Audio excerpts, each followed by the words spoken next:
Hello world, Twist here, and welcome back to Raw Recap and Review. This episode is December 1st, 2025 from Glendale, Arizona. And if you love WWE content like this, subscribe to the channel so we can have more discussions, more discourse over the content, over the shows, build a community over this. Join the Twist channel, man. Join the haters, man. Let's get into it. But before we get into a Review and recap, let's talk about what happened before Raw, and that's what happened on Saturday on the I believe the 29th, yeah, 29th Survivor Series War Games, and so let's talk about what happened there, and it'll lead on to what's going on into today's show.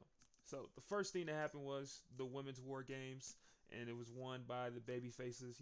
AJ Lee, Rhea Ripley, Io Sky, Charlotte Flair, uh, Alexa Bliss, and they beat the heels.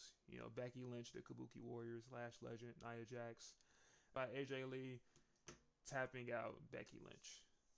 Then the next match was John Cena's last PLE match against Dominic Mysterio. Dominic Mysterio ended up beating John for the IC title to become the dual champion again because the return of Liv Morgan. Liv Morgan came back and kicked my boy in the nuts, led to Dom getting a 619 new champion. Stephanie Vaquer fought against Nikki Bella, and it was a pretty okay match. Stephanie Vaquer retained the title, but then we got to the men's War Games match, which was won by The Vision and Drew McIntyre and Brock Lesnar. They beat CM Punk, Roman Reigns, Cody Rhodes, and the Usos. And the reason they won that match is because a mystery man jumped on top, jumped inside the cage, gave CM Punk the stump, looking very Seth Rollins esque, and Braun got the spear, and that's how they won. So that's bringing us all together of what's leading on to today's episode in Raw. So let's get into the Raw recap and review. Now today's Raw starts with a promo by Io Sky and Rhea Ripley Rio. We walk down to the ring. They're banged up. They got tape on. You know what I'm saying? And Rhea Ripley says they won the war, but the fight is not over because the Kabuki Warriors betrayed Io Sky, and so she wants to get revenge by taking the belts away from them. So she's like, y'all should pop out. Kabuki Warriors should come out and face them. But they don't pop out. Actually, Charlotte Flair and Alexa Bliss pop out, and they're like, it was fun teaming with y'all, but we never got our rematch for the belts. So you guys gonna have to wait a little bit. Just wait a little bit. And Rhea's like, well, you couldn't beat the Kabuki Warriors, so it's back to the line. And Alexa's like, oh, okay. Well, we challenge you, and whoever wins gets to fight the Kabuki Warriors. And Io's like, let's do it. So, and it gets confirmed later in the show that that's going to be the main event of tonight's episode. So, and it's a pretty good match. I can't wait to talk about it. Then we go backstage and we see Ivy Nile pressing Adam Pearce, trying to fight for Maxine's IC title. He tells her when she comes back, she'll be the first competitor, which leads to Paul Heyman waddling his way around to Pearce, and he's telling him that he needs to talk regarding Braun Baker. And so they end up going to the locker room backstage. First match of the night, and it is a part of the last time is now tournament. We got Jey Uso, Yeet versus L.A. Knight. Yeah, and I'm gonna lie to you guys. This match was a good match. They got straight to it. As soon as the match started, boom, Jey tries to go for the spear.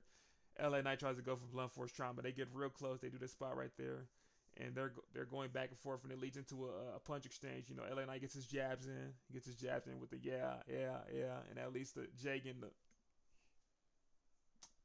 He spits into the punch exchange, leads to LA Knight getting out the ring. Jey hits him with the suicide dive, and that's how we get to our first commercial break. I'm in America, so I get commercial breaks. That's why I like to do my videos that way. Get back from the commercial break and leads to a punch exchange on a turnbuckle, and they both end up getting knocked down. But then they almost get counted out, but they both climb up to the top rope, get in the ring. Jey knocks him down. Jey goes for a Uso splash. He misses it. LA Knight picks him up, hits him with a burning hammer that looked nasty, but he kicked out. He did kick out, so shout out to Jey kicking out. After Jey gets the kick out, he goes for the spear, but then LA Knight kicks out. Later on down the line, LA Knight has a spot where he jumps on the top rope to do a superplex, But as he does it, he does botch it, sadly. He does fumble getting up there, but he gets up there, hits him with the megaplex, they call it. But it's another kick out by Jay. D again, but Jay reverses it, hits him with a spear, Uso splash. 1, 2, kick out, but it's not over. He rolls him over. He gets Jay. 1, 2, 3, and that's how LA Knight wins. I ain't gonna lie, that was a great match. Great back and forth, very exciting back and forth. I'm giving that a 4-star. I'm giving a 4-star match. I ain't gonna lie, tonight's matches were pretty good. They were really all really good. So yeah, we get LA Knight moving on to the tournament, to the finals, and then we have a scene of like Jay, like he's like breathing hard, obviously because he's always tired, but he's like sad and dejected. You know, he's sad. He starts throwing prime bottles, everything outside. He's throwing a tantrum, and that's the end of our first and it leads on to the commercial break. We get another backstage segment with Lyra and Bayley trying to talk to Adam Pearce to try to get into the reins for the trying to get in the ranks for the belt. Uh, he lets him know that after our main event, I'll let you know what's going to happen with you guys. That leads to Kabuki Warriors blaming Bayley, saying like they could have won if she had her there, calling her a baka, stupid idiot, like always. And one good quotable from Oscar in there. She says, "I am a champion. What are you?" And that really hit Bayley. That really hit Bayley. Sadly, no big Kyrie moment. Maybe we'll get one next week.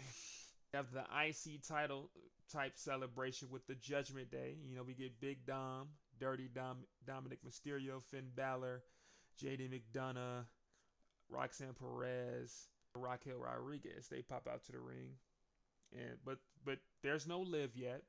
We'll get back to that later. But Dom is in the ring and he's obviously gloating. He says he's the greatest. He's the greatest of all time because he beat the greatest of all time, who was John Cena. Called himself the best luchador of all time, the best Mysterio. But then he goes on to like put some praise on. He praises the boys, JD and Finn, and he praises Raquel and Roxanne, saying they need help. But he says one person that really was important, and he wants him to pop out. Liv Morgan comes out. Everyone's going crazy. We got Liv. Liv hurt her shoulder months ago, but now she's back. And but Liv, when she comes out, she's like, I heard a lot of people saying the Judgment Day is over and that we're weak and that we're not good anymore. And she says she's back. She's back. But Liv says she's back now. So now the Judgment Day is back to running Raw. And we'll see if she's right about that, But Judgment Day is looking pretty good right now. But I will notice that Finn Balor, he's been making that same facial expression. I'm pretty sure Finn's gonna be out of there soon, but we'll just have to find out and see. Next up, we get an entry vignette with Maxine Dupree training with Natalya in the dungeon, and I ain't gonna lie, it's pretty good the way they like filmed it. It's something I've never like really seen done by WWE, so that was pretty cool. And then we have Adam Pearce talking to a ref, trying to get him to spy around to find out information about the masked man that spiked CM Punk. They just doing stuff to do stuff, I ain't gonna lie. After that, we get our tag team championship match between AJ Lee. Not that AJ Lee. We get AJ Styles and Dragon Lee versus The New Day. The New Day start off the match well with a big veteran move. They proceeded to jump AJ. They're going back and forth doing tag team was jumping him. But, AJ locks in. He gets the tag in to Dragon. And the big move before they get to the commercial break is Dragon Lee does a Hurricanrana on Woods. He throws him outside onto Grayson Waller and Kofi Kingston. That was a pretty good move to get to the commercial break. We get back from the commercial break. It leads to a high tag. And AJ Styles is hitting his vintage combo. All the punches, kicks, get into it. He's fired up. He's lit.